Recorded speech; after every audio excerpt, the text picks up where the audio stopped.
my audience.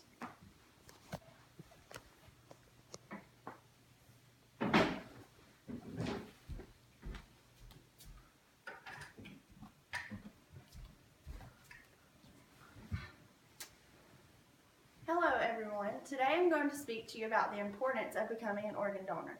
There is a constant need for organ donors. There are people who have been waiting for years on a list to receive an organ, and the more people that become organ donors, the faster these people have the chance to live, receive their organ, and get their name marked off the list. By making the decision to become an organ donor, you can save many lives.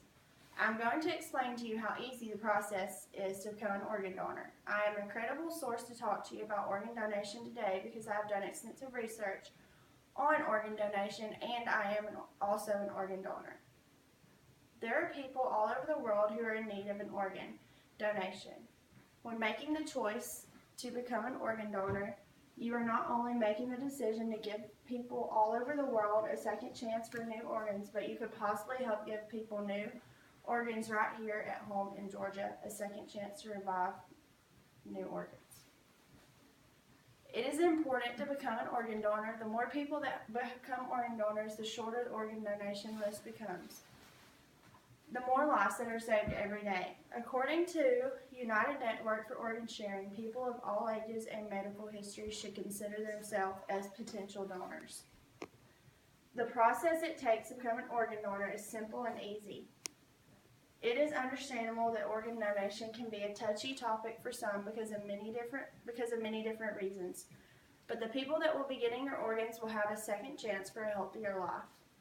When receiving a license, you have a choice to become an organ donor, but you should also share your wishes for organ donation with your family.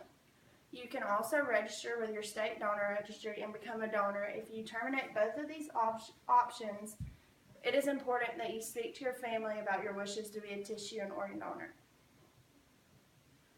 According to organdonor.gov, after all efforts to save your life have been taken and there are no other options, a physician then will come in to do a series of tests that will determine brain activity, which will ultimately determine brain death, which is irreversible. The hospital will then notify an organ procurement organization to determine the potential for the patient to be a donor. They will then search to see if the patient is a registered donor. If they do not find that from the patient, they will ask the patient's next of kin to see if the patient's wishes were to become an organ donor. They then have to match the patient with a recipient of the organs. The organs are then harvested and transported by a transplant team to the recipient. After the organs are received, the patient is closely monitored to see if the transplant takes. There are many questions about whether or not the identity of the recipient will be shared with the family of the donor.